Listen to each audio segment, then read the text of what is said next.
What are you saying? What are you saying? Welcome to the show. What are you saying? What are you saying? One last time. My name is Mohammed Al Hassan. I'm rocking with the co-host Osama. Osama, What's up, boys and girls? Welcome back to welcome, the welcome, welcome. podcast. Thank you, everybody, everyone, for watching our show. Is the show. You could watch us, listen to us every Monday, Wednesday, and Friday. You could catch us on YouTube, Spotify, Apple Podcasts, Google Podcasts, Radio Public, Breaker, Anchor, and various platforms.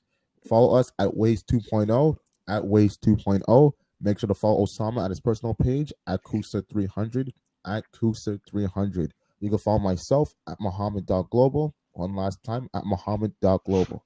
How are you doing today, Osama? I'm doing honestly, bro. I legit just woke up because you know what? We're always ready to go. And hey, man, today's a special topic. So for people that don't know, a legend retired in the Yes. NBA. For a lot of people in He's the Toronto, he's a GOAT. legend. He doesn't have to be the greatest of all time, but when it comes to Raptors basketball, when it comes to Canada, obviously, if he's not the GOAT, he's up there, obviously, right? Like, we wouldn't be where we are in Raptors history, in Canada basketball history without this person. He's my favorite player of all time. Everyone knows this. It's funny how his number is actually my Yeah, birthday number. So growing up, this person is someone I look up to on a daily basis. Like, people don't understand how obsessed I am with his skill, his work ethic, his flair, and everything. Vinsanity. Vincent Lamar Carter. All right, Vince Carter, half man, half amazing. Um, yeah, he was with the Raptors from Yep, 1998 to 2004, or is it? Yeah, so he was there for quite a while. He did like for us, he was definitely the Michael Jordan of Canada. like Toronto because he of Canada. Right, you're right because he came in at a time where the Yep, Raptors yep. were not good at all, and I think he took us to our first playoff Yeah, run he's if a I'm not part of the mistaken. team when we went to our first playoff stint, our first two actually, and it was in the second Yeah, year, 2001. That's when we were able to go a little bit further before we got eliminated in the legendary series against Philadelphia 76ers with obviously Allen Iverson. But we'll get into that. We'll get into that. yeah. With that being said, today we have a guest, one of our friends, who has been bugging to come on, and yeah, so let's Yeah. So invite him. today's guest, ladies and gentlemen, we have Mohammed Abbasi, known as Abbas to us. Uh, he's a longtime friend, and he's definitely our biggest supporter of the podcast. Even when we had the talk show before, he was definitely our biggest support. So it's without a doubt that he comes on the show, show some love, and honestly, we get to talk about a topic that we're really passionate about. It's Vince Carter, right? So everything is timely. Unfortunately, it's untimely that he retired. We didn't expect it, but that's how life happens, right? So I do want to say, just sorry to cut you off, that you cut off. yeah, I hit my mic. I hit my So mic by accident. I'm not. But I played it off. I'm like, you know what? Maybe no one would notice, but obviously you did notice. So Well, you know what? yeah, I obviously did notice we're in the we're talking, and you need people to see and not see. Sorry, because you no one's seeing us, but hear legendary talks, yeah. guys. Social It's distance. so like it's so funny because he like, oh, watch the video, but it's like we're not doing video right now. It's only podcast. It's like, oh yeah, listen. Sorry about that. I don't know why I said video like a dumbass, but Um, it's obvious, for a lot of people, it's because you've been filming for the longest time, so we're so used to just saying yeah, watch and watch. So for us, yeah, I we have gotta no idea what to say. unprogram. Just aside from that, We gotta unprogram that method for listen. now. For now, only for now. Well, to people that are listening, I know a lot of you have like to people who have like I spoke with, they do want video at the moment due to social distancing. We'd love to do that, but we're trying to like follow protocols and stuff like that. So, for people who are listening to our podcast, giving us advice, thank you. As I mentioned last time on the podcast, that 22% of our viewers are from the United States, and we're trying to grow internationally. That's why we are trying to get other people from across the world to come on. And yeah, That's it. It's funny because they say the quote all the time. I was like 18 or 19, but now I can't think of it. It's like grow locally, expand global. I just got it wrong. But the point is, when I was 18 and 19, I knew at the top of my head, oh, think global. No, think local. grow global. I think that's it. But either way, And it's gonna be a nice episode. We're gonna celebrate the career of Vince Carter, someone that. Oh no! Can you hear that? Boy, is yes, I that can hear loud. that. And I do. I just want to say also thank you. Episode 15, we had yes, Dialectic yes, Ali, a good friend of yes. ours, Hater. We spoke about Ijaz Rest in Chowdhury. You have to peace. go check it out. Rest in peace to him. My condolences go out to his family.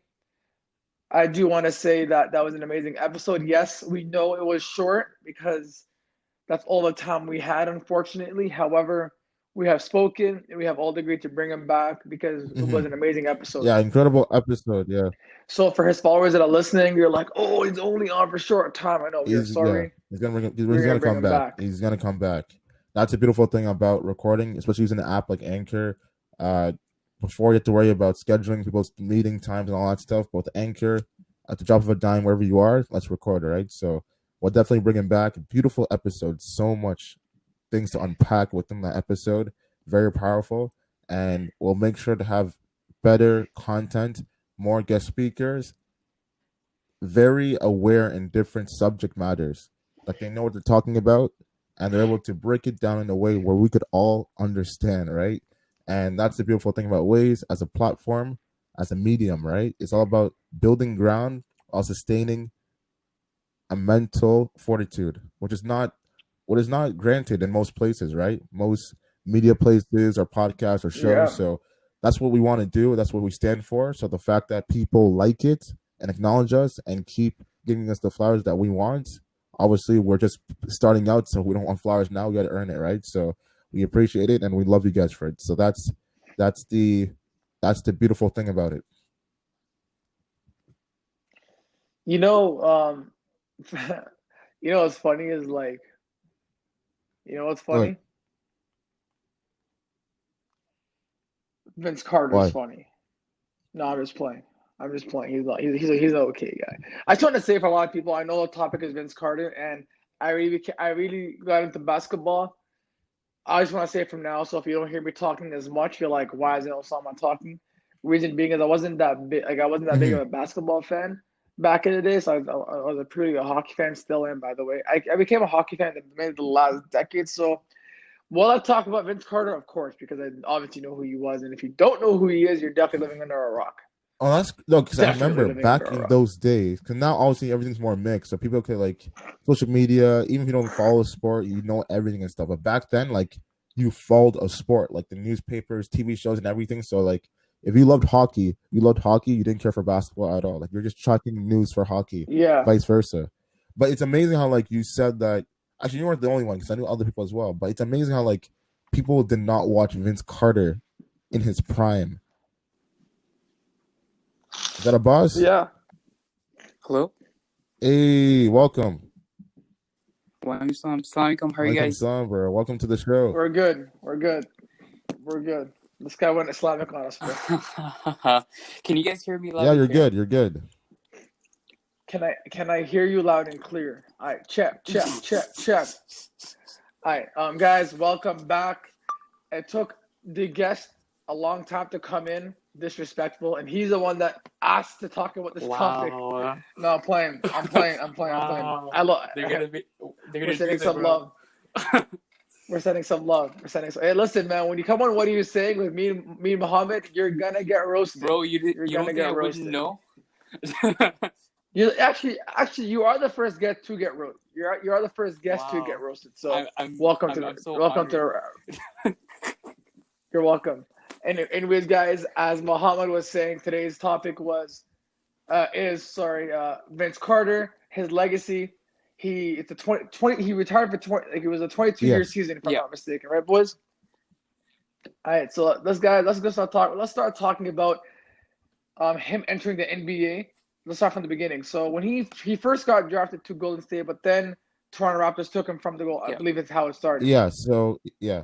All right, So let's talk initially, about that. obviously, draft day, Big Dan and stuff, and Carter played for North Carolina, and with Dean Smith and Antoine Jameson, and they actually went to the Final Four. I don't know if both years, but I know they definitely went 1 year for sure. And Carter had some good numbers. So obviously, he was a prospect coming into the 1998 draft, which is actually a good draft class. There's a lot of good players within that draft class, and he was projected to go fifth. And what happened is he got selected by Golden State Warriors. But even though he got selected by Golden State Warriors, Antoine Jamison, who was the number 4th pick, got selected by the Toronto Raptors.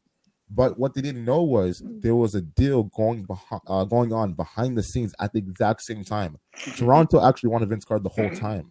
Yeah. They wanted Vince Carter the whole time, but I think due to like some salary cap or didn't have enough money, they decided that they would select Antoine Jamison 5th, and therefore with the trade with the players, as long as with the draft class picks, that'll be enough to acquire Vince Carter, which worked. And also you can see the reaction on their faces when they're shocked about when they realize they have a trade, right? And they do like the famous changing the hats. And obviously, like, we're born in 95, 96. So when Vince came into the league in 98, we weren't watching basketball. Maybe we were like seeing it with our own eyes. We have no recollection, right? So I rather obviously, like, we're talking about his career and everything, but I rather just us talk about our favorite memories of Vince Carter.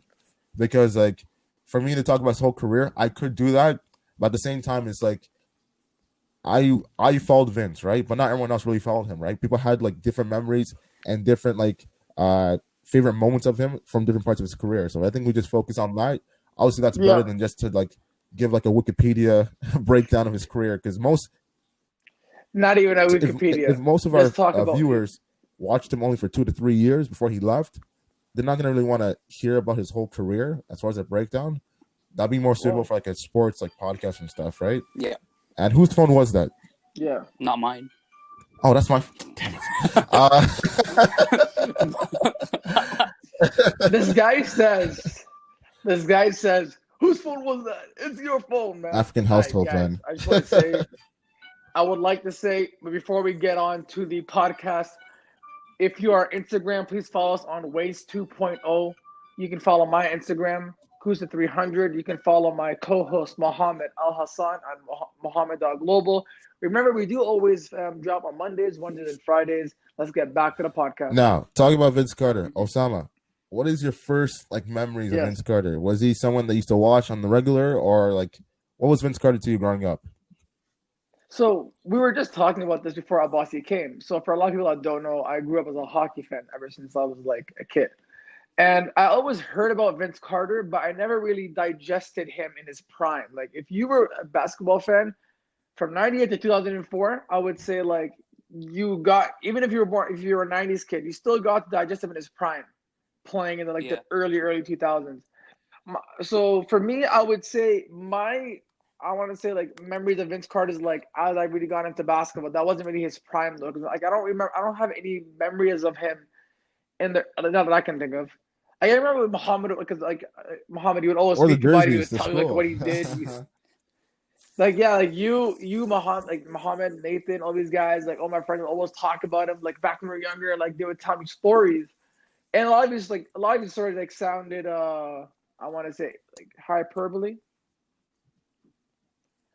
They sounded like there was hyperbole, but all I could say is I feel my earliest memory is not existing because I really never really saw him in his prime. But Muhammad did bring his legacy to life. I tried. Abbas, what do you remember about Vince Carter growing up? I remember quite a few moments.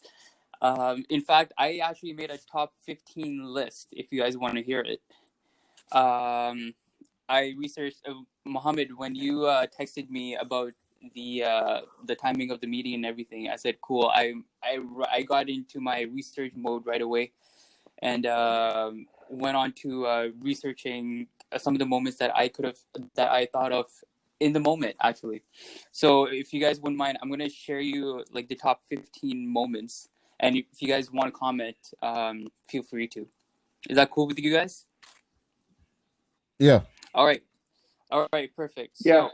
So I'm gonna go from 15 down to 1. So I have my notes here. Okay, perfect. So moment number 15 was Vince Carter's last game in Toronto, and there's a tiebreaker between his last game in Toronto as the Atlanta Hawk, and also Vince Carter's last game ever before the whole COVID thing happened. it's just sad to see that Vince Carter's career ended because of a pandemic, which no one thought of. I mean, it took a virus to end his career. Think about that. Yeah, and what's funny about Vince Carter's game in Toronto was after he got traded from the Raptors and when he went to the Nets, actually, he got booed every single time. I mean, he got booed every single time he was with the Nets. I don't know if he was booed when he was with the rest of the teams, but for sure he was. The Nets. He was, right? He was. Yeah. But like his last game, everyone was like cheering and giving him standing ovation, which was pretty cool to see. Because even though like deep down we're like, oh my god, like Vince Carter, like he left us and this and that, but like deep down we do appreciate his game and what he contributed to the city of Toronto, and that will be something that's unforgettable. Moment number 14 is Vince Carter's dunk to get his 25,000 career points against none other than the Toronto Raptors, which was a pretty cool moment for me because, I mean, he got his dunk against his former team. So there's going to be a lot of the moments that I mentioned. Most of them are going to be against either the Toronto Raptors or when he played with the Raptors. So that's number 14. Number 13 was the 2005 All-Star game. I don't know if you guys seen the 2005. Denver. Yeah, Denver. Yeah, you remember. Osama, did you see that? Oh no. No, I actually did not. Wait, when did you get? Quick question, sidetrack. Osama, when did you get into basketball, like heavily? 2 days ago. 2 days ago. No, that's a lie, bro. Shot. That's a lie. You guys, for everybody he's at Laziz. Like, one quiet hit the shot. Yeah, Laziz. 2 days ago. Osmos. 2 days ago. 2 days ago, I just found out that the Raptors won the championship 2 days ago. Yeah. How funny is that? I was living under a rock. No, I'm just joking. To answer your question, when did I become a Raptor? So hold on. I've always supported Toronto teams. Like, I've always supported the Raptors, but because I was like Mohammed knew, like they would try to talk basketball. All I want to do is talk hockey. I went to school predominantly that only like basketball or like my boys like basketball. The white guys only like talking, and no one spoke to them. So when I would go to my friends, like, yo, Leafs did this, like, yo, who cares? Vince Carter did this.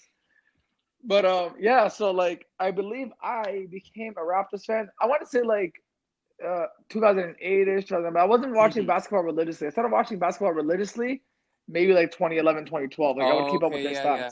I understand. Oh, okay. Yeah. Okay, so basically you supported the Toronto teams, but you really got into basketball in 2011. Am I correct? Well, if you're a Toronto fan, right, you will support any Toronto team. Because like our teams are like we're trash, and I can tell you one thing, like 2011, 2012, when I was like getting into a sport, so it's not like I was fully, but I would say 100% fully. It's like within 2015, 2016 when they when the Raptors lost to LeBron in the conference finals, when I really started paying attention. Hey man, it's true. Like it's something we have painful to memories. Being a Toronto Raptors fan is the hardest thing. You're gonna face a lot of heartbreak.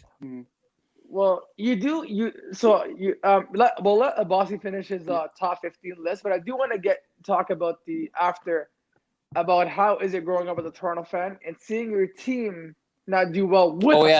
That's a really good topic. Yeah, let me just quickly finish this then. So moving on to moment number 12 is when he was with the Magic, when Vince Carter was with the Magic and he played against the Hornets, he dropped 48 points. So this was on February 8th of 2010, where he dropped 48 points against the back then New Orleans Hornets with Darren Collinson, David West, Peter Stojakovic. Chris Paul was playing, but I think he was injured that game. He didn't play. Yeah. So Vince had 6 3-pointers, and he went 19 of 27, full vintage Vince Carter mode activated. I think that was the last game where he dropped more than 40 points, and then after that, I don't think he crossed the 30-point mark. No. If I'm Yeah, it's Correct. definitely the last Yeah, time. that It was the was last 40 time, right? points. Yeah, that was like 10 Yeah. years ago. Damn, that was 10 years ago, guys. A full decade. Then we move on to number 11, where we have Vince Carter reverse windmill dunk against the Pacers, where he blows past Chris Mullin for a reverse two-handed windmill dunk. Do you guys realize how difficult that dunk is? No, what makes the dunk beautiful? Mhm. He's not even looking Oh, at yes. the rim. I know, it's so difficult and so And he's a creative. rookie. Like, this is like, that is insane. Like, the degree of difficulty. He's not even looking at the rim, and the way he jumps, pulls the ball down with his two hands, and pulls it back up, and with the authority is just insane. It's crazy. And the best part is Tracy McGrady's reaction to that dunk. If you see the highlights, where Oh no, his reaction. it was like, oh my god. No, that reaction that he has, that's against Mutombo. Oh yes. That's when he dunked on Mutombo. Was it Mutombo? Yeah, it was Mutombo. Oh, okay, yeah, perfect. So moving on to number 10, Vince Carter's dunk over Tim Duncan in the Spurs. Oh man, Yeah, I watched that live. Nice. And the thing is, I used to watch Raptors games every single day. So you used to watch every Raptors game. You knew what dunk Vince was gonna do based on like how much speed he was running towards the rim or the way he'd slow down and stuff. So watching a Raptors game, you just like eventually just knew, okay, Vince is gonna go for the dunk. So when I saw him go, when he turned around Manu and he was driving towards the rim, I'm like, where's he gonna go? And when he jumped over Tim Duncan and he swung it, like when he swung his body, oh my, me and my brothers were jumping. And the thing is, beautiful thing about that, like those days, not only we had Vince doing amazing dunks, but we must give a shout out to Chuck Swirsky, the legendary announcer. Oh, yeah. He was the best announcer ever because while Vince was doing his dunks, he'd be like, onions, baby, onions, salamis and cheese. Like, he was so hyped, just like the rest of us. So Chuck Swirsky, like with his commentary while Vince was doing those dunks, was incredible. So those were the best days ever. Oh yeah, I agree. Next, Vince Carter's dunk over Ben Wallace. What do you think about that? I wouldn't put that on the list. It is a tough dunk, obviously, because any other person would have been blocked by Ben Wallace, because that is Ben Wallace in his prime. What makes the dunk unique is Vince is coming down the lane and there's like four Detroit players coming towards him, trying to block him. Yeah. And Vince curved, like he turns his body, like while in midair, he's leaning towards the other side to avoid being dunked, but he's still long enough to dunk the ball. So it's an incredible dunk. I wouldn't put that in the top 15 moments, but still an amazing dunk. Vince Carter's dunk over Alonzo Mourning, where he, Nets versus Miami Heat. Oh yeah. Yeah. You know what makes the dunk funny and no one talks about? It's the way everyone talks about the No, it's not even that. Before that, everyone talks about the dunk. Before the dunk, he does it behind because the ball's going out of bounds. Yes, he does a behind the back crossover against Jason Williams, white chocolate. No one talks about that. So it's like a double. Like you crossed over one of the greatest NBA crossover plays of all time. Yes. And then you go on to do one of your greatest dunks ever. So it's like, I think it was off of a rebound. Someone took a shot, and then that missed, and that ball went straight to Vince's side. He gets the ball behind the back, exactly. And then against when he white goes chocolate for the dunk, white chocolate was a beast. No one, he's underrated. He's one of the most underrated point guards. But that's for another topic for another day. But yeah, going back to that dunk. Like this guy goes behind the back, turns. He doesn't even turn. He's like his body just goes in. Oh yeah, he just goes in. He goes in all the way, and he just like stuffs that ball in the net. Oh my god, just like an exclamation point on Alonzo Mourning. And you know Zoe's gonna go for every dunk, right? He's a shot blocker. Like that's their thing for shot blockers. Shot blockers, they don't care. They don't let I got dunked on, I'm gonna cry for like, I don't know, so many hours because I got dunked on. No, they're gonna just like move on from that because they're used to it. It's a hit or miss. Clearly right? not. Zoe didn't talk to Vince for a number of years after that. Oh yeah. It was an embarrassing moment for him. And the thing is, Vince dunked on him before, like multiple times, but that one obviously that was the one. Oh, so that was the one. Yeah, that was the one. So moving on to number 7, we have Vince Carter's dunk over Mount Mutombo. Whew. Oh yeah, Mount Mutombo. This dunk. Oh yeah. Like, the thing is, A lot of people don't know because obviously Mm-hmm. you see replay over and over again. Mm-hmm. They the dunk from the camera, like where the photographers are. So you see Mm-hmm. the low angle. So when you see because when you see the video, Mm-hmm. you see of course you see Vince rising and then he dunks down and then he looks at Matumbo and he stares off and then you see the Tristan McGrady thing. Oh yeah. But really, people, I want you to search this out because if you actually see the other angle from across the court, because the thing is everyone talks about how high Vince is in the air. If you watch basketball, you get it. But if you don't understand it, when you watch the other angle from the other end of the court, you see how high Vince is in the air while Mutombo is coming down. Like he's still going up. Oh Vince yeah. is still going up while Mutombo is coming down, and this is insane because Mutombo was like the greatest shot blocker of that generation. Oh yeah. Like, so that was insane. You know, you could tell that Vince really wanted that dunk because, of course, the fact that he dunked and he came back and he stared him down, body to body. You know what he did? He owned him at that moment. He knew what he did, and he's a rookie. He Vince. was oh yeah. I agree. I think Jordan got that too. Here's the thing: like, if you dunked over Mount Mutombo, okay, like you're a big deal. You're solidified, exactly. Yeah. Moving on. Moment number 6 for me. I have Vince Carter Nets versus Raptors playoff series in 2007. The reason why I put that in the top 15 moment is because of the fact that he went up against the Raptors and he got booed, of course, every single time. And he and the Nets won the series in 6 games. Sweet. No, I thought we got swept. Actually, no. No, that's 2007. It's 2007. No. Okay, so I remember did we face them in the playoffs once or twice? I think it was once. And I went to 6 games. I swear that was 5 games. No, 6 games. 6 games? Yeah. Let me pull up the stats because I remember that series because obviously, like you said, I think the cool thing about Vince Carter's legacy, a lot of people said like he didn't live up to his potential, which could be true. But as far as like that role as being a villain against his former team, no one else did it better than Vince. Like every time he came back to Toronto, it was legit an event. And the way that he always won against the Raptors, against a buzzer beater or just some like next play, like it was insane. It was the ultimate. It was the ultimate of the ultimate. So when we finally got in the playoffs, we finally got in the playoffs. When I realized we were facing Vince, I'm like, damn it. Oh yeah, I agree. No, I have a side question for you guys. Who played a better villain, Vince Carter against his Raptors or LeBron James against the Cleveland Cavaliers first go around? Vince. Why? Because why? Bro, like, every one of the sports talkers were saying a good point. Vince was the first person to do that. Vince was the first person to leave his team with the love that he had. He was the first player of that generation. That's pre-social media, so he was a villain.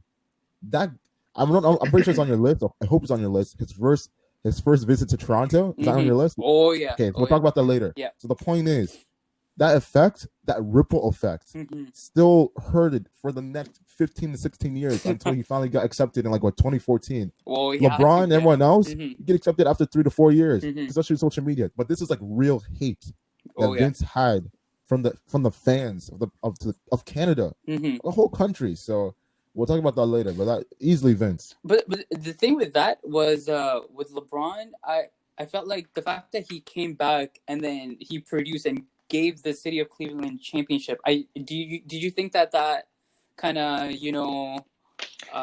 settled the hate for LeBron? You have to. Wasn't able to do it. You have to take the consideration because I was taking LeBron. You have to take the consideration that social media was much more predominant. So when he won a championship, and the thing is, this is why it probably hurts more for LeBron's fans because he was born in Akron, Ohio, wherever he's born. In Cleveland is within Ohio. So him leaving his hometown where he's born to go all the way to LA, it's like you left at the worst. You left at the worst time. Like you won a championship for your team. You it seemed like you were gonna stay. No signs of LeBron leaving. Like, there was like assumptions of him leaving.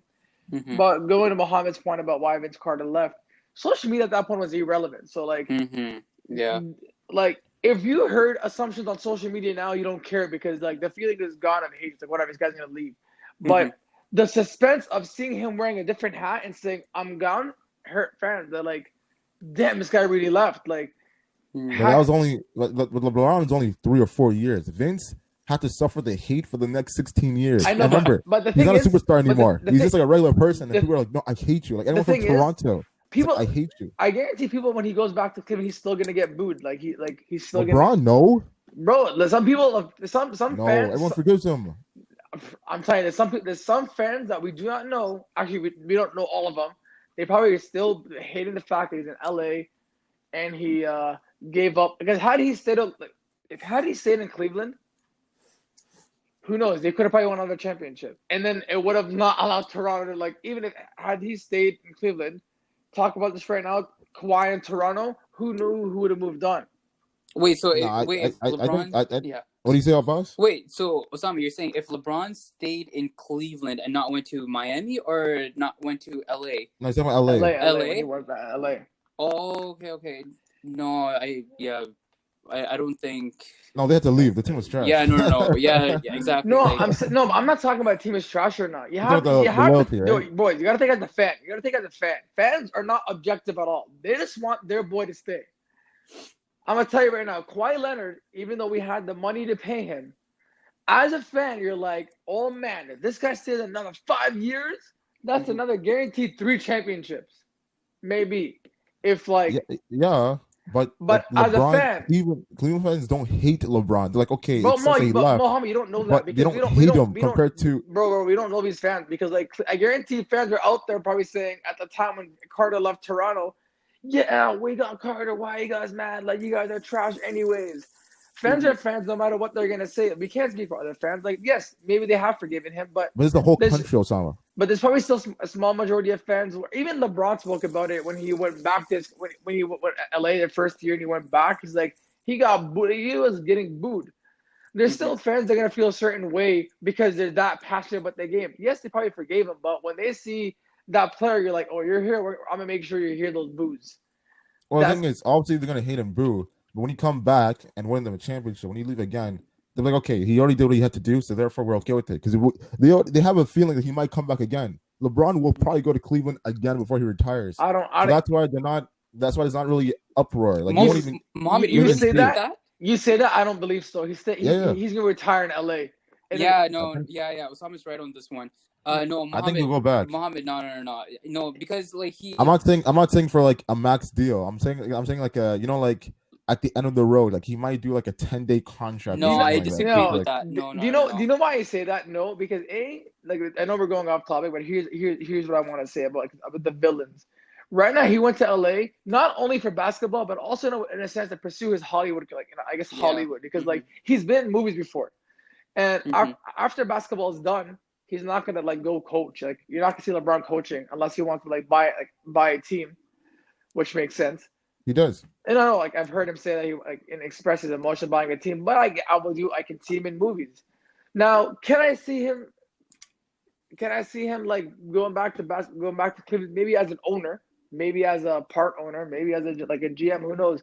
But to go back to Cleveland, I don't see it. It's possible. Who knows? LeBron is LeBron. He can surprise you after his contract ends with LA. If he goes back, I would not be surprised. This guy does what he wants. Yeah, no, I'm with I'm on Osama on this one. Like I don't think LeBron's gonna go back to Cleveland. He's gonna retire in LA because he's also thinking about it. He's also thinking about it in terms of business, right? He's a businessman, right? He's not just a basketball player. So he just wants to further his brand in LA, and LA is one of the best cities to do so. So yeah, I like playing. But once he has his foundation and the structure down, he's not gonna go anywhere. So that's why. Remember, this is at the end of his career. Yeah, for me, it's like obviously he's here to establish his next career, the next phase, which is the business thing, right? Mm-hmm. Which he's doing right now. Yeah. Once he has the foundation and structure laid out, and obviously he's like mastered what he was doing. Therefore, he could go retire in Cleveland for the last year or the last they do a trade at within the last month or so, right? Just to see because he'll do that, right? He'll be like, okay, here if I want to end my career, I want the Cleveland Cavaliers, the fans, like Osama said, I want the fans to have this moment. So therefore, I'll come here just for the last 6 months. They'll do that. People do it all the time. Honestly, right? Can I see him doing his last season, because there's a lot of hype with with a lot of hype and fans wanting Vince Carter to come back and try for the last year. Yeah. Right. They could have. They could have. Well, and we spoke about this, him coming back and like how he both felt. However, what I did want to say was if LeBron does come back, actually any player going back to the team where they first started, would be interesting to see like how well they'll perform, how well they will do. Just like as going back to what Boss said on a business standpoint, he's probably doing so much business. And I just think everything is a business. Like right now, like for me, it would be cool to have Kawhi back. Like have you had Kawhi? Because like what he was able to do, and we'll talk about this down like maybe a little bit down like in this podcast. What he was able to do in one season, no player was able to do ever. So that's why I feel having a player that's so dear to your heart like Vince Carter, the DeMar DeRozan and Kyle Lowry era, all these players that played for your team. Chuck Hayes. Chris Bosh, Andre Bargnani, Jose Calderon, Mario Moon, Tracy McGrady, all these players that played for Toronto who to some players. Exactly. So yeah, dude, like look, if I was LeBron right now, personally speaking, if I was LeBron, I would not go back to Cleveland. I'm gonna retire in LA because LA fans are even more ruthless. But he doesn't care at this point. LeBron, like, you can't say anything to LeBron, right? It doesn't have any effect on him. Because I think, hold on. I think what makes you guys right in this point is great players retire when they're great. Most of the time. They don't want to retire when they're on the downrise, right? So Kobe's like, you know what? I'm not going to stay around the league and average like 8 to 9 points. I'll retire like while I'm still like good enough, right? Yeah. I don't know if LeBron's going to do the exact same thing because I think he will. He will retire once he's like, if LeBron's like, okay, I can only average like 17 or 18 points, I'll retire. But remember, his son, if his son is going to come into the league and LeBron has a chance to play with his son, I think he'll take that chance, obviously, right? Yeah. Whether that be Cleveland or LA, obviously we'll see what happens, but yeah, it all depends. If LeBron is able to play still, he doesn't care about like not being great but still playing in the league, he'll definitely go back to Cleveland. If he wants to still be great and leave on a high note like everyone else, then he'll probably stay in LA. So that's like the two possibilities that I see. All right. Abbasi. Yeah. How many more do you have of the top 15? What number? I just have 5 more to go. Yeah, I was gonna move on from this. Yeah, this whole LeBron thing is like a whole new subject. We're discussing Vince. Talk about LeBron. Yeah, no. No, it was just like I felt like the conversation like perfectly flowed, so I just let that go. Yeah. All right, let's get back to go. This. So, all right, so now we're moving on to number 5. We have Vince Carter, Dallas versus Spurs game winner in Game 3 of the 2014 NBA playoffs, where he gets the pass from Calderon, takes the ball, turns around, and Manu's all over his face, and he still drains that 3-pointer. That's number 5. Dallas wins that game. We have number 4 moment, Vince Carter. Vince Carter's first game back against Toronto, where he drops 39 points on April 15, 2005.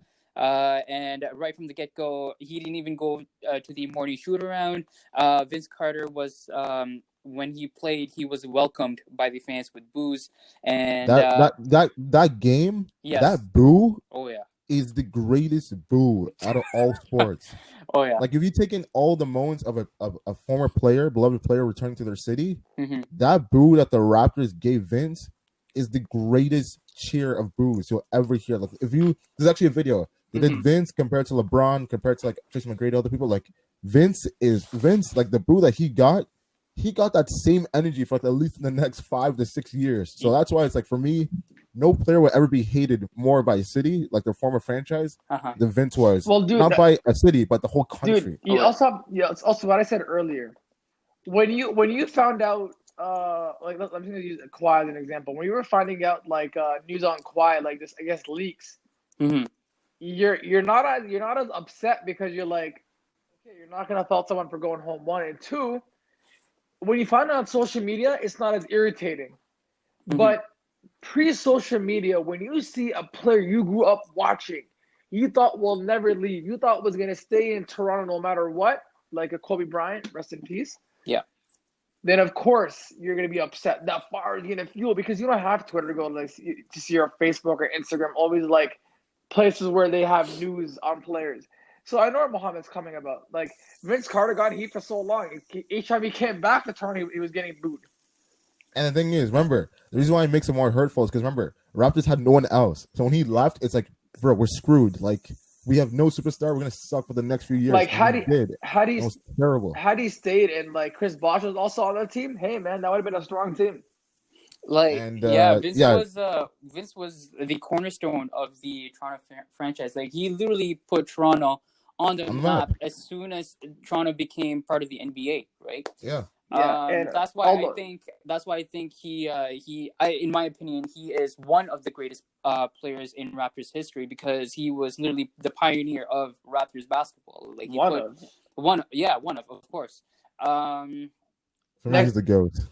I would say not one. He was the main guy. He was the main guy. Like you can argue Tracy McGrady, but T-Mac was he's the GOAT. Yeah. Sir. Okay, so moving on to moment number 3. I'll just quickly finish. Yeah, quickly. One playoffs against Allen Iverson, where the Toronto Raptors, after beating the New York Knicks in the first round of the playoffs in 2001, the Raptors and the Sixers, they meet each other for the first time, and this happened when Vince Carter and Allen Iverson both dropped 35 and 36 on each other in Game 1, and then AI comes in and drops 54 in Game 2. Then Vince Carter comes in, drops in 50 in Game 3, and then AI drops 52 in Game 5, and then Vince Carter drops 39 in Game 6, but the Sixers would win the whole series because Carter misses. Very nice synopsis. Winner. Yeah, I know. Legendary. Number 2. Series. Number 2, you have the whole dunk contest in 2000. 5 dunks. All of them were 50 except for the second dunk, which Kenny Smith. I think I know it's number 1. If that's number 1, I'll be pretty shocked. But 2000, where everyone was literally hyped because Vince Carter was there and putting up such a great performance. Abbasi, number 1. Before you say number 1, guys. Number 1. Yeah. I do want to say please follow us on WAYS 2.0 and Kusa300 on my personal account. Follow Mohammed at Mohammed.global. You can find us on all the platforms: Spotify, Apple Podcasts, Google Podcasts, Anchor, Breaker, Radio Public, and much more. And also YouTube. Mohammed Abbasi, where could they follow you or find you? Well, they can follow me on Instagram at MoneyballerTrey5. Make sure to follow this guy immediately. Get his clout up. Give him the 10,000. Bro, I'm the WAYS fan club video, so follow me. Let's get back. All right, number 1 spot. The number 1 of my Vince Carter moment is the Sydney 2000 Olympics, where he dunked over 7'2" center Frederick Weiss. And Frederick Weiss was drafted by the New York Knicks. And that summer he played. Ended his career. Oh, yeah, he ended his career. Yeah, France played against USA. Vince got the ball, dunked on him. Literally called the dunk of death. Literally, like his career was shattered right then and there. And you know what the funny part is? No. What? The Knicks when they drafted Frederick Weiss and when they saw this play, the Knicks told Frederick to not come back. Cut. Oh, he got cut right because of Vince. Literally like damaged his, like he was like depressed. Yes. For years. Yes. It was the most embarrassing because it's the world stage. I remember this pre-social media, so everything's hype. Like you're gonna see this on newspapers, television shows, the news. Like the whole world is laughing. Boys. Yeah. It was. I have a question for you guys. Yeah. Question. Now, obviously, you both grew up Raptors fans, so you grew up losing. Yes. Yes. Right? Now, obviously, 2019 is when the Raptors won the championship. Now, yep. When Vince Carter came, did you guys think that if he stays a little bit longer, we could have won a championship with him? Hell no. Yeah. No. No chance. Remember, this is like you guys understand. Even as a Maple Leafs fan, the Raptors had the worst managements during the 2000s. So the Toronto Maple Leafs, bro. The Maple Leafs, Raptors, Blue Jays, like we had the worst. They didn't want to spend any money on players, legit, for 10 to 15 years. So fast. And that's why I don't blame Vince for leaving, because it's like, bro, I'm a superstar. and I'm one of the best. Like, That give me something. that Like, was the gonna be Raptors my didn't next spend question. anything. That was gonna be my next question. Now, I obviously as a fan, subjectively, you guys are upset that he left and you felt some type of way. Now, I do wasn't low key. I you couldn't weren't? stay outside though. But now my question is, do you guys understand why he left? Like, did you see it from his point of view as a player? Like, if you were a player, you would definitely see it from his point of view. So, at that moment he left, what were you guys like? What did you guys think? Ooh. Understand where Vince is coming from. Like At the time, yes, believe it or not, I completely understood as to why he left, because of management, because he was frustrated. I mean, I would be frustrated too if my management wouldn't treat me with such respect, right? I felt like Vince Carter was disrespected this whole process, believe it or not. That's my opinion. Sorry? That's what makes it so sad, right? Yeah, exactly. Mohammed, but the thing is, like, the fans, they don't see, or they don't comprehend all of that, right? Yeah. And like, going back to Osama's point about social media, right? Imagine. Okay, check this out. Remember, you guys were talking about the Last Dance documentary, about Michael Jordan and the behind the scenes of the Chicago Bulls management. Episode 2. Imagine if we had a Vince Carter edition. Oh, that'd be amazing.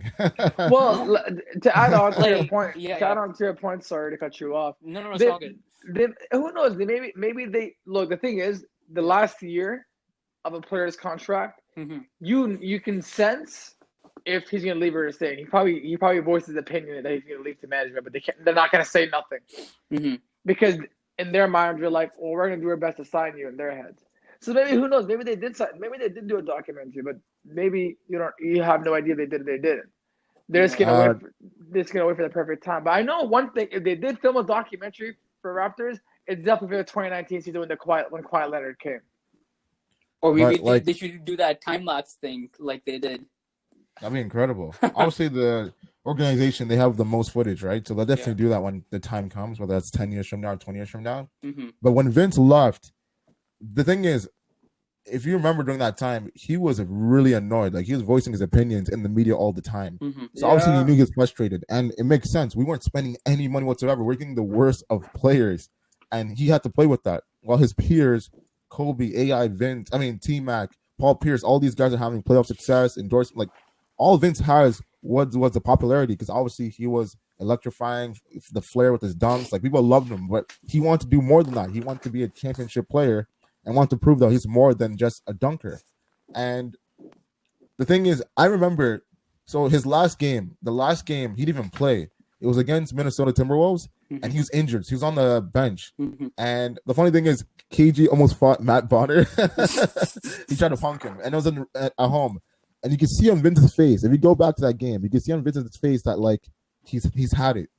And in my mind, while watching that game, I'm like, this is not gonna last long. I didn't know it was gonna be traded within like the next week. But if you go back to that game and look at Vince, he knew that it was. I had a feeling something's about to happen. And so when he got traded, I was like, man. As a Raptors fan, it was the biggest blow of all time. It felt like getting shot in the chest. But like a boss, I understood, right? But to add on to your guys' point, as a Raptors fan now, when you're older and you realize, because look, as a Leafs fan growing up, like he went to the Nets. He didn't even go far. Yeah, but look, here's the thing. Growing up, just went 2 hours to go cross. Bro, growing up, not only was our team trash, you said it, Mohammed, that management was trash. They were not spending dimes on players. Like, certain stars had to play with the worst of players. They're like, bro, like, usually you would want, like obviously for Toronto, we suffered for teams. Like, we had to wait into like the closer to 2010s era to get. That's Bosch lot. Same thing. They just didn't spend money on players at all. Well, what are you guys doing? And the thing is, we all spoke about. I remember I was always saying to my friends, I'm like, forget the players, bro. We need new management. When you have new management, they'll actually fix the team. And when they got new management, believe it, Masai came in and said, "Yo, we're spending money." And then you see the result of our success. Like, we started going to the playoffs. We started going far. We started doing well. We gained experience. 10-year journey. You know what I'm saying? And now we're at a point where players are actually down to come to Toronto. There's only one problem: winter. That's probably why Yeah. Vince left. Players bro. are not down to come to Toronto. So, you know the thing is, I feel like some players would be down to come to Toronto just to winter and taxes. They don't want to pay the taxes. Taxes are That's too why we high have here. no superstars. That's why they never come to Toronto. Right? But mind you, Toronto is one of the greatest. Like a lot of players have said it. Like a lot of new I guess analysts have said it. Toronto's one of the greatest players to stay. And they said about Kawhi. It is. They said about said that, Kawhi, yeah. you should have stayed in Toronto because that's a guaranteed championship. Osama, like DeMar wanted to stay in Toronto too. Don't forget about He that. got screwed over. So I want. He so I got want screwed over because it's business, right? The At the thing end is of the day. about the thing is about DeMar DeRozan is it's not like he got asked to trade. He said on the shop when he went on LeBron's show, and basically insinuated he never wanted to leave. Like when he got traded, it was almost like a shock value factor. Where it's like, Talk to all of us. Yeah. damn, like I got traded. But you look, and I'll say this, and I know a lot of people agree. DeMar DeRozan was not the guy to take us to the finals. I'm sorry, he was not. He was not the guy. So Masai took a chance, and Masai, you got to credit for him. He has balls to like say, all right, we're trading you, we're getting Kawhi Leonard. And Kawhi Leonard is a way better player than DeMar DeRozan. And I remember I was talking to Mohammed about it. He was like, we can only find this out if we win the finals. This is how you know the trade worked out. Exactly. So you know he's not going to stay for another year. And you can't. You have to win the chip. Exactly, right? And when we won the chip, till this day, mind you, we spoke about the anniversary of the Raptors in one of our previous episodes. Mm-hmm. It still feels surreal. Like I can't believe we won because we've suffered that long as Toronto people. And Vince Carter, the DeMar DeRozan, Kyle Lowry era, the Chris Bosh era, now like the Kawhi Leonard era. Guy comes in one season, not even signed, and legit does bare things that you can't even call it an era. It's just a season. A season. It felt like an era, though, man. It felt like it felt like an era. I feel it's was a year. So the Kawhi Leonard era will be maybe like 10 years down the road when people look back at it like, damn, like this guy came for 1 year and beat records. Like he got the most points in a game. So he beat DeMar DeRozan's record. He beat Vince Carter's record. So stuff like that, obviously, as a Raptors fan, you have to appreciate. But I feel, leading to my next question, this is from Mohammed Abbasi because you guys grew up Raptors fans. Name your top 5 Raptors players that were playing in the Raptors. Obviously, one of them will be Vince Carter, but I want to see where you guys rank your players. Oh, like you want me to go rank? top 5? Yep, top 5. Oh. You get the rank? God, damn. Yes, okay. bro, you got to rank. So let's go number 5. Oh man, this is a tough one. You're putting me on the spot, but I like that. Number 5, I would have to go with Pascal Siakam, simply because Okay, Abbasi, you this first. Listen. You can't continue. That's your number 5 of 5 Raptors of all time. Pascal Siakam. Listen, no. Listen. Oh my god. Okay, wait. Listen to me. The trajectory of his Ladies and career. gentlemen, I'm sorry, guys. This guy made a top 15 list about the Raptors history. Top 5 Raptors of all time. Man, jumped straight into Pascal Siakam. Bro. We know Vince Carter might not even be on the list. No. He is on my list. He is on my list. Okay, what's the reason for Pascal? Okay, the reason why is because the way his careers just took off, and like this season he's played amazing, and I feel like if he continues over time, he has a championship. I feel like he's gonna have a really good career, and I feel like he's gonna stay in Toronto. What's your number 4? Number 4. But we don't. I don't know. Hold on. Let's do each. But the thing is, okay, that's that's good. You're seeing the future, but we don't know. He might not stay in Toronto for like 10 years or so. So Abbasi's basing it off one season that Pascal's playing. No, not more. He's just talking about his growth. Like he's getting in the league for 3 years. Yeah. And he's saying if he stays in Toronto, like Vince, of course he'll have a better legacy, obviously, right? Like I understand that. But it's only been 3 years. My number 5. Yeah. Oh, who's your number 5? So Mohammed, what's your number? Mo. I'm gonna say Mo for right now, so we all get confused. Yeah. Mo. My number 5 is not. I'm putting DeMar DeRozan. DeMar DeRozan. Why DeMar DeRozan? The reason why is because obviously this eras with Raptors very easy to distinguish. After Chris Bosh left, we sucked for 3 years, painful 3 years, and we're kind of used to that. But DeMar was a rookie. He flourished, and he eventually became the leader. And when him and Larry and Masai and Casey got together, those 4 people, plus add in Valanciunas, of course, the other core. But those 4 people in particular, like when that chemistry first happened, it created something that we weren't prepared for as Raptors fans. It's like, oh crap, we're actually a good team. Oh crap, we can actually go to the playoffs. Oh crap, we're going to the playoffs again. Like it created the new era of sustainability, which we're in right now. Like now we're used to being a playoff team, but it wouldn't have happened without DeMar DeRozan. Obviously, he wasn't the best player. There's certain things that he could have done better, and certain things that he, as far as his playing style and things that he could have adjusted and then like adapted. But either way, for what he did for us, as far as creating the new style, the new era of us being a playoff team, that wouldn't have happened without DeMar DeRozan. Plus, beautiful point. He is rare for a number one fact. He was the only superstar in this era, besides Damian Lillard, to want to actually stay in his with this franchise and re-sign. Plus Billy Griffin. But so yeah, DeMar DeRozan was one of 3 superstars within this era to sign with this team for a max and actually voice his opinion of wanting to stay. So that was rare. So number 4 for both of you guys. Yo, what's your number 5, Osama? Listen, man, this is for both of you. I want to see you guys. I don't have number 5. I mean, a boss number 4 is Jose Calderon. Jose Calderon. No, man. Man, this is so tough. But I'm gonna have to go with DeMar. Okay. Number 4. DeMar. Oh, number 4. Okay. Yeah, number 4 is DeMar for me, and exactly the same reason as you. So I'm not gonna repeat what you said. Mohammed. Mo. My number 4 is Chris Bosh, CB4. Oh, disgusting. I'm joking. Just joking. The reason why CB4, we're actually very thankful as Raptors fans because obviously Vince left, so we knew that the rookie CB4, Chris Bosh, had to take over. We knew it's going to take some time. Very ugly basketball. That was painful. Watched it every single day. But the point is, he was maturing. He was learning. By the time he became that player, we were good. We went to the playoffs, right? 2 years in a row. Even though we still sucked, it was nice. It was nice to know that he was loyal to the team. All we asked was the team to spend money. And guess what? When he left, when he went to Miami, we're angry, but we couldn't blame him because it's the exact same thing as Vince. And the thing is, Chris Bosh stayed, I think, the same amount of years, even longer. So it's like he's doing anything. Chris Bosh did everything for us. Like he was an amazing player. He was an amazing player on all floors. Like he was that good. Like before, people talk about Kevin Love during his time, but before Kevin Love was Chris Bosh with the Raptors, as far as like sacrifice and putting up all those points and numbers for your whole team. So and this was before he started shooting threes in Miami. Imagine if he did that. Imagine if he did that in Toronto. Oh man. And plus, like, it's amazing. Pass with the torch. Like Vince, last year, first year Chris Bosh. Chris Bosh last year, first year DeMar DeRozan. So it's kind of funny how the torch. It's like that link, right? Mr. So for me. Mr. Abbasi, what's your number 3? Number 3 for me is it's a tiebreaker between Chris Bosh and Kyle Lowry. Can we do tiebreakers or no?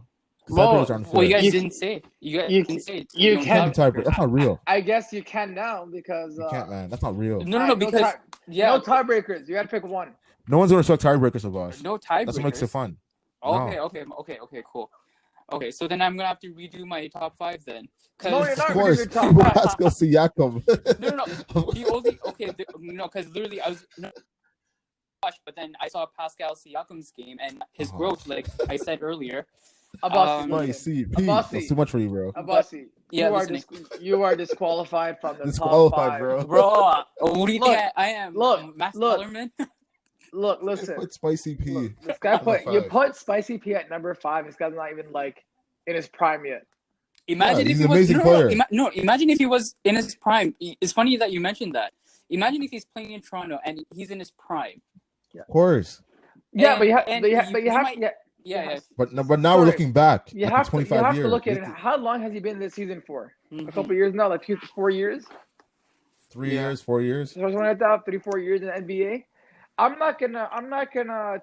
A lot of players have entered the NBA and they looked that they were gonna be good, and like they ended up being trash. So Pascal Siakam still has a lot to prove for Toronto fans and to the NBA because for himself as a career, right? Because now it's only we're looking back at the 25 years, right? Of course, we're looking ahead. Yeah, it makes sense. But the past 25 years, there's been a lot of players that have already established themselves in Raptors history, right? So that's one, and this is the first season where he is playing without Kawhi. So now you get to see how he's going to perform in the playoffs. Yeah. That will show you if he's top 5. Mm-hmm. It's true. Yeah, boys. I just do want to. I want to shout us again because we're hitting an hour mark. I did not know this episode would be this long. I didn't know Pascal Siakam was top 5. Listen, man. Listen, guys. Like, I do want to say thank you to all of you guys for listening. But make sure to catch us on Spotify, Anchor, Apple Music, Google Podcast, all the other platforms that you are listening to. And let's get back to the episode. So now we're also about Number to 2. pick. You can't. You get to pick your number 3. Oh. Unless you want to redo your list quickly, so just do 5, okay. 4, then 3. Okay. Here's what I'm gonna do. Number 5, Chris Bosh. Number 4, Kyle Lowry. Number 3, DeMar DeRozan. Okay. DeMar DeRozan number 3. Wait, why is he getting pushed up so ahead of over Kyle Lowry? Because you roasted him. No. Whoa. Hold on. Why is DeMar DeRozan ahead of Kyle Lowry? I just want to know that. No. It's because DeMar's been there longer. Yeah. But like but even if you put Kyle Lowry over DeMar DeRozan, like it's vice versa. So like number 4, number 3, number 4 is like whatever. So right? That's your number 3, DeMar. Yeah. So me, I'm doing number 3, right? Yeah. Number 2. I have to do my number 3. I have to give my number 3. Yes. What's your number 3? My number 3. Eventually, by the time he's done, he should be number 2 or 1. But right now, I'm gonna put some respect on the other people's names. So, number 3, I'm gonna put Kyle Lowry. Abbasi. 2 or 1. Yeah. Lowry should be number 2 or 1, but I'm just being biased. Abbasi. So yes. But I'm putting Lowry number 3. Number 2 for Abbasi. Vince. Mo. Hater. Kawhi Leonard and his era. Nice. And Abbasi. What's your number 1? Jose Calderon. I'm kidding. No. Kawhi. And Mohammed. Why is Kawhi number 1? He won a championship, bro. He won a championship. Okay. He won a championship. People, you can't just put Kawhi number 1 because he won a championship. No. Why not? I hate when people do that. No. Listen. This man came from an injury, right? Literally was load managing this whole season, right? This man showed up in the playoffs and he produced in one season, and he was a killer against Giannis. Just because it's antifreeze doesn't mean he's number 1. No, Abbasi. Yeah. Why did you sound like a Toronto man when you were talking about Kawhi? It was like, yo, no man. I want Mo. I know what your number 1 is. Vince. Yes, exactly. Easy. Of course. Now before Kawhi's year, Vince was easily number 1. But after what happened with the beautiful season what Kawhi did, Vince is easily now number 2 or 3. So now people are gonna put Kawhi and Lowry number 1 and 2, and Vince just goes down automatically to 2 and 3. So, which I understand, obviously, right? Because what we wanted from Vince, Kawhi just came and did it and just dipped, right? And obviously Lowry with the loyalty that he's showing to Toronto, I understand that. That's what I'm saying. By the time it's all said and done, Lowry easily will be number 1 or 2. We know that for a fact. Probably number 1, just because he's been there for so long and he's part of everything. But in the moment, I'm giving Vince his flowers because I remember. And remember, he didn't get what he wanted. He didn't get what Kawhi had and Lowry had, and also DeRozan had. He didn't have a Messiah. He didn't have a Messiah. He just had like some guy with glasses, named like Bubba Chuck, whatever. I don't know. So that's why Vince, for what he did with everything that he didn't have, number 1. Wait, so you're okay? So you're in your list. You have Vince as number 1. Right. Number 1. Number 1. Respect on his name. My boy. If you put him number 3, I'd be like, nah, man. No. Boys. No, but everyone else is doing that. Everyone else is doing that now. But they shouldn't because Vince put Toronto on the map. But the thing is, remember, like Osama said, social media, like people don't care anymore. It's like, okay, like remember because imagine if he did that in the social media era. But the thing is, boss, like Osama said. The beautiful thing about Vince Carter, we didn't mention this. I don't know why we didn't mention this. Osama did say, or Boss did say 22 seasons, but he's the first player to play in 4 decades. Mm-hmm. But think about it. He played 2010 to 2020. So a whole generation of kids growing up watching basketball only saw Vince Carter as a bench player and as like a 6th person. They don't know about Vince Carter, like high-flying, like superstar, like Vinsanity. Like they don't know about that. So a whole generation saw him just being a regular player for the past 10 years. Like, who's this old person just playing the game? Like, I guess what we could do is we can make another episode and talk about Vince versus Kobe Bryant, we could talk because this episode can go long, and We need to know why knowing Pascal is top and, 5. knowing for everybody here, That's my top 5, bro. Don't hate. Knowing Abbasi and Mo's opinions about basketball, that you have to give certain topics about Vince and his dunks and all that kind of stuff like its own topic. So I want to end it off with this one question for you both. Oh, I have a question too. But... What's your question? Okay. Oh man, I can't believe I'm gonna ask this, but who do you think Don't is do it. who do you think is better, 2001 Vince Carter or 2019 Kawhi Leonard? They're both 2019 Kawhi Leonard, bro. This guy's gonna. They're both pretty sick, but like. This is easy. That was easy. I'm gonna go back to my question because that was an easy question. My question is, Listen, man, we hope no one roasts you after this question. If they understand why Pascal's top 5 after how it goes. So Mo in the beginning mentioned that he wants to talk about memories. What's your favorite memory about Vince Carter and what it means to this day? Oh, I got one. All right, Mo, start us off. My favorite memory, because everyone knew he was my favorite player, and I talked about him all the time as a kid. For my birthday, my parents surprised me. And the thing is, if you guys don't remember, Vince Carter used to have the Raptors practice. Came to Mo's house.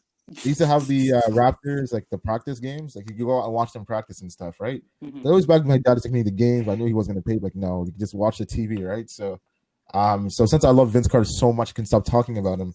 They surprised me with the Raptors practice tickets, and we went. And bro, you saw Vince Carter practice? Yes, I've never been so hyped in my life. My God, I had no idea. I have the pictures. I've never been so hyped in my life. I'll send you guys the pictures. Bro, have you ever mentioned this? Yeah. Bro, I know because this is for me, bro. This is like for me and my kids, but I might as well share with the world. I just put on your WAYS page. I thought I was gonna meet Bro, I thought I was gonna meet Michael Jackson and Vince Carter before I became old. Obviously, I met one, not the other. Mm-hmm. But so when I went to the Raptors practice, we weren't even sitting that close. We're sitting not even in the bleachers, like mid level. Mm-hmm. And when I tell you, I was screaming at the top of my lungs for 2 hours. And one thing about Vince was so nice. He used to acknowledge the fans. So if you guys remember during his highlight plays, he'd point at different people in the crowd. So you, he used to do that and stuff, right? So he pointed at you? So what happened was, since I was screaming so loud, and plus we had the pictures of him practicing, I'm pretty sure Vince looked at me and we made eye contact.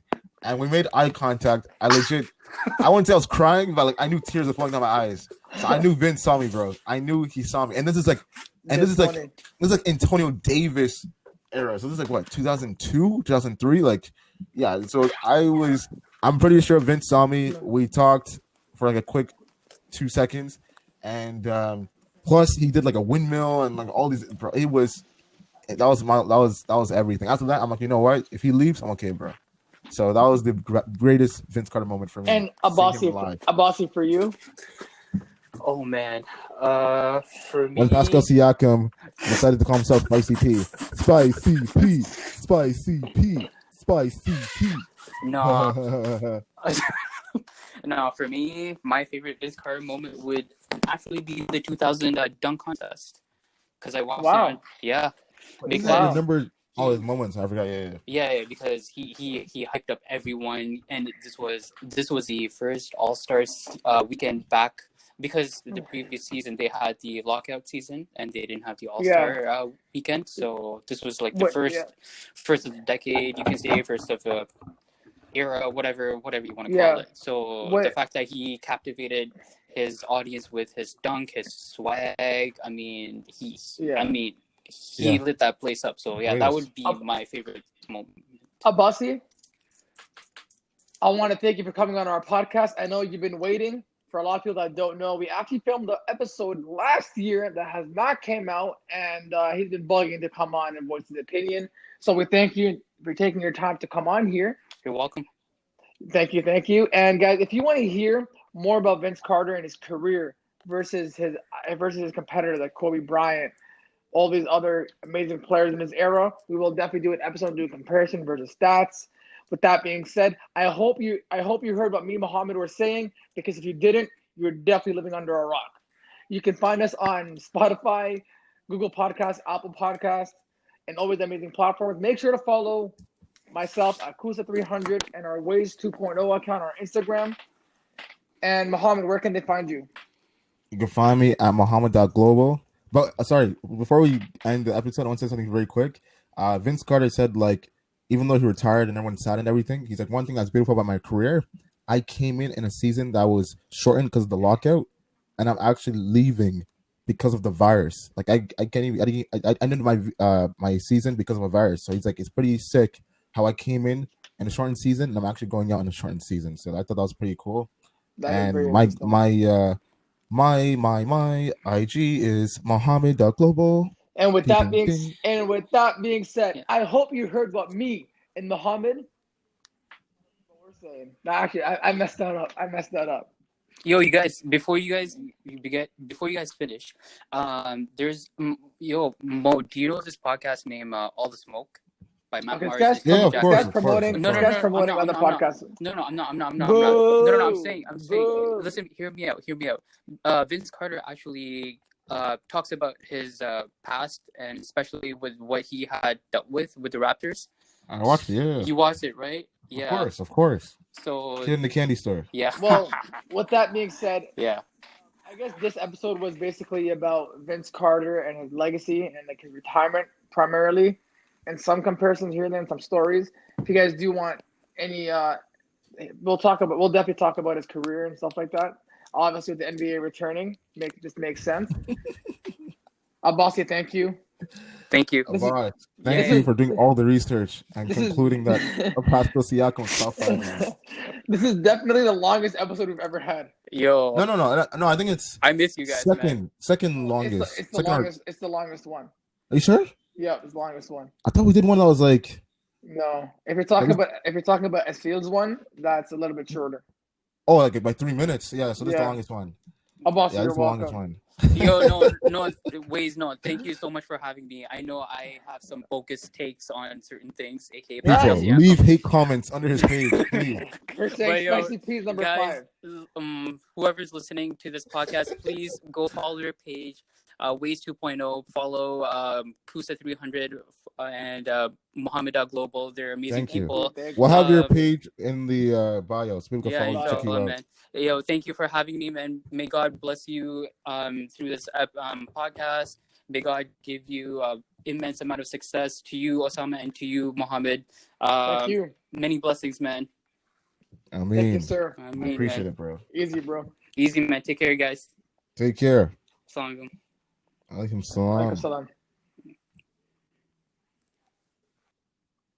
This was the longest episode. Longest episode. My original plan did not go as the way I want. I want to be half an hour so I can go eat. But work is work. Work is work. Work is work. But I just do want to add on Abbasi's.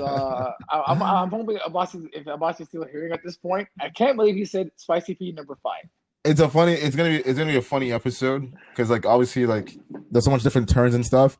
And the thing is like obviously that's the beautiful thing about life. There's certain things that people think are unanimous when it comes to certain topics. So if you think of the top 5 Raptors player, I haven't heard anyone say anyone like that new. Like no one's ever gonna say anyone that new. So the fact that you just said Pascal Siakam, I'm like, wait, what the hell? I was waiting for him to say Fred VanVleet number 4. I didn't know he was trolling or serious. I'm like, wait, what? Like, no, he's actually serious. Like exactly. But he did the tiebreak. But I'm like, no. Like, I'm not allowing this to happen. Agreed. I love Pascal. If he hears this, he might think I'm hating on him. No, I love Pascal. Listen, man. I think he knows himself that he still has a lot to prove because you gotta prove it, bro. You gotta earn that. Like the thing is, as a Raptor, the thing is, Toronto is one of the hardest fans. So if you're gonna prove something to us, you better prove it in the city. Because like we gave Vince a harsh time. Like when Kawhi Leonard came back, he got lots of cheers. Maybe you heard some boos, but mainly it was like a lot of cheers for him, like coming back and getting his ring. But as you said, pre-social media, Carter got the wrath of it. So to Toronto fans, you got to prove to them that you deserve to be a Hall of Famer, and only a small amount of players have done that. Yeah. With that being said, Mohammed, I thank you. I thank you because this episode went way too long, bro.